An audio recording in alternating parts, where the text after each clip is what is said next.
In this linear algebra tutorial, we're going to be looking for span. And we have a little subset of vectors here of u1, u2, u3. They're an element of S, and you can see that their corresponding values are listed here. And we're asked, do the vectors span R3? So can all linear combinations of u1, u2, and u3 span across all of R3? And remember, R3 is just that 3D space. So here's a visualization of the vectors just to get us comfortable with these things. And you can see they're all pointing out in this quadrant here, this octant we call it. It seems it's the one where everything is positive. So let's see, can we get a linear combination? Let's just do a couple of these linear combinations and see where our vectors point up at. So I'm going to call our starting vectors red, and then every following one will be like green or something, or I guess we'll do purple. So let's do 2 times, negative 2 times the third vector, and we'll see we're in this octant down here. Maybe we could take this guy and add it to this guy. All right, but maybe we can subtract. So it's going to point in the same direction. Maybe if I put a negative here, maybe add this, will it change? No. So we might be restricted to some octants, which is a good sign that maybe you don't span all of R3. A good example is like, well, how might we be able to get over into this octant over here? So let me just try something here. Let me take this vector. Let me take like 3 of them and then add it to this long vector, or sorry, this long vector here. So yeah, it looks like we're very stuck, so to speak. Like I'm just doing random linear combinations, and we're seeing we're in this positive, positive, positive octant, or this would be the negative, negative, negative octant. So let's prove.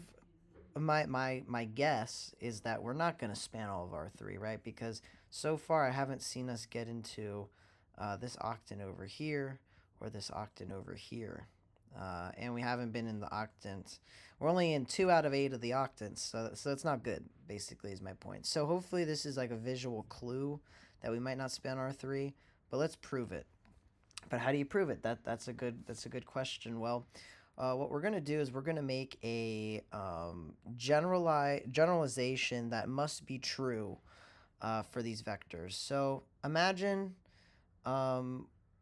there's these solutions, right, to the system. If we define the linear combinations of these vectors to yield one big vector, well, let's call that big vector W as a linear combination of the 3 vectors. Well, K1 is a coefficient of U1. So it's kind of what we did here in our Desmos. We -2, -3, right? Putting coefficients in front is going to allow us to scale the vectors. But they're linear combinations, so we have to add them together. So we can do this with 3 k values.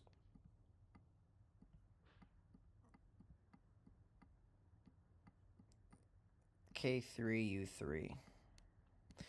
Okay, so W is some vector that's a linear combination to the system. Now imagine there exists some solution, and let's call W a solution vector B. So W, let's just redefine to be B. So W is the result of the linear combinations. B is a more generalized solution to those arbitrary solutions. Okay, now let's do a little augmentation. We're going to augment this matrix, right? I'm going to roughly kind of hope to draw this here with this vector. And the way that we do that is we say the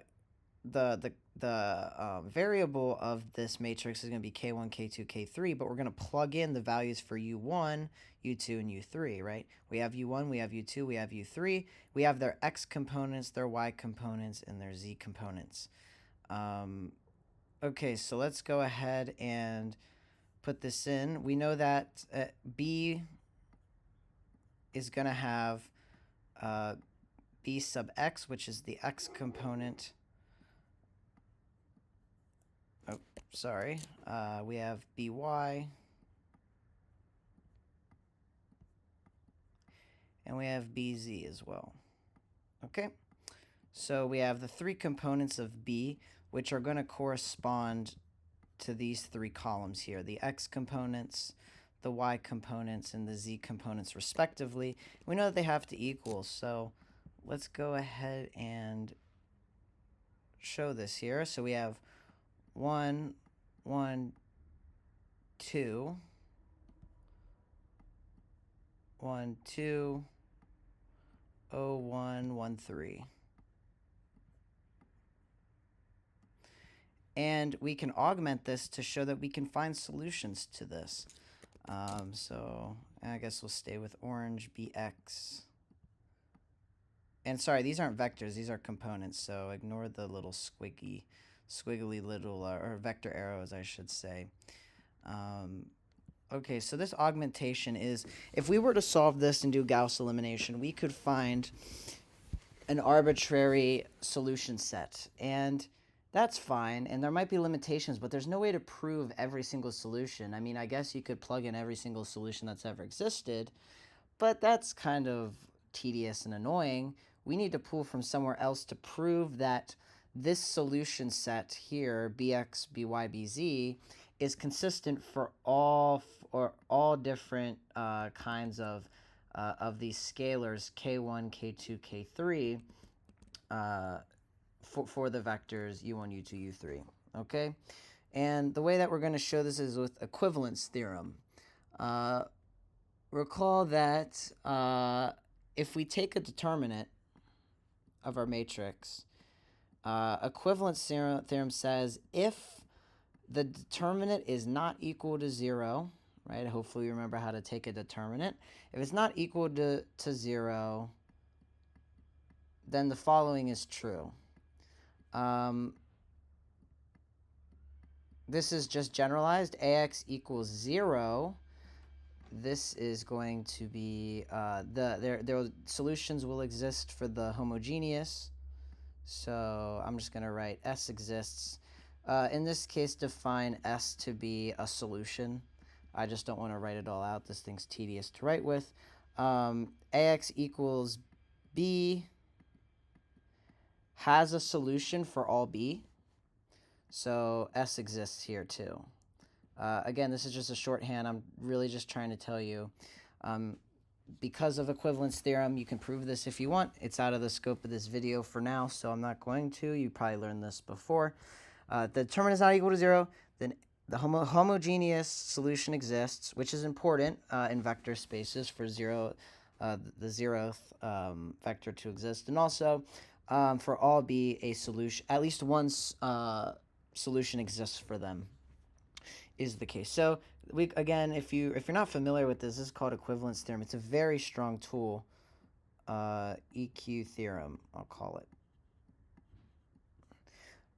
Very powerful tool. If you haven't learned equivalence theorem, really go and learn it. It's something that's really tedious to prove every little niche thing, but it basically works on the idea that if one thing's true, another thing's true, and another thing's true, and what it says is if you can prove one thing, you automatically have access to all these other assumptions, which is incredibly helpful and powerful in linear algebra. And this is just a great example of it, right? We want to prove that we can span R3. R3 is kind of arbitrary. It's infinite in all directions.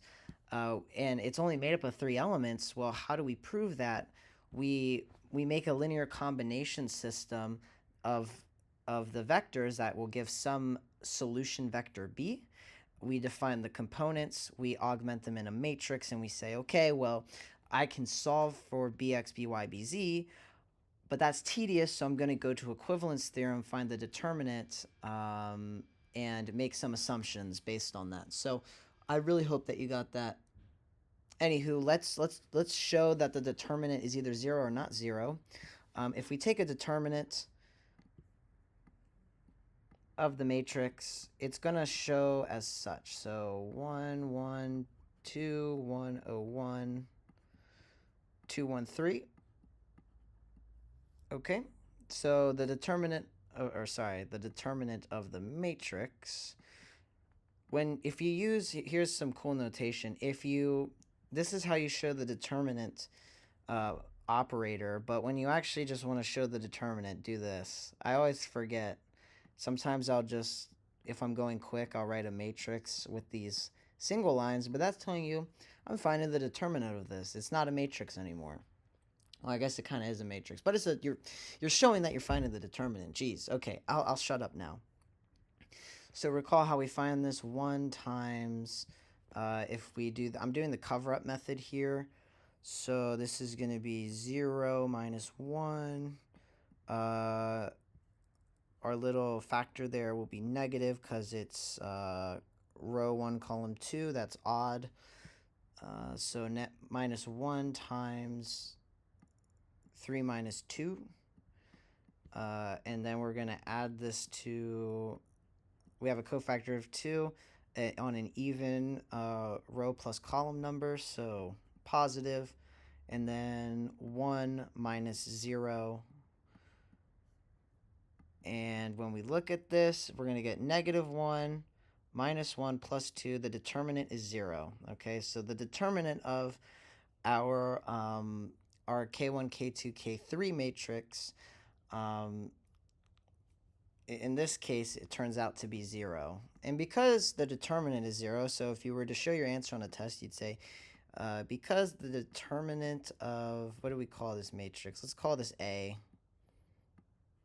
Okay, A. Because the determinant of A is equal to 0, we cannot say that solutions exist for all B and that the homogeneous solution exists. So because of that, we do not span. We do not span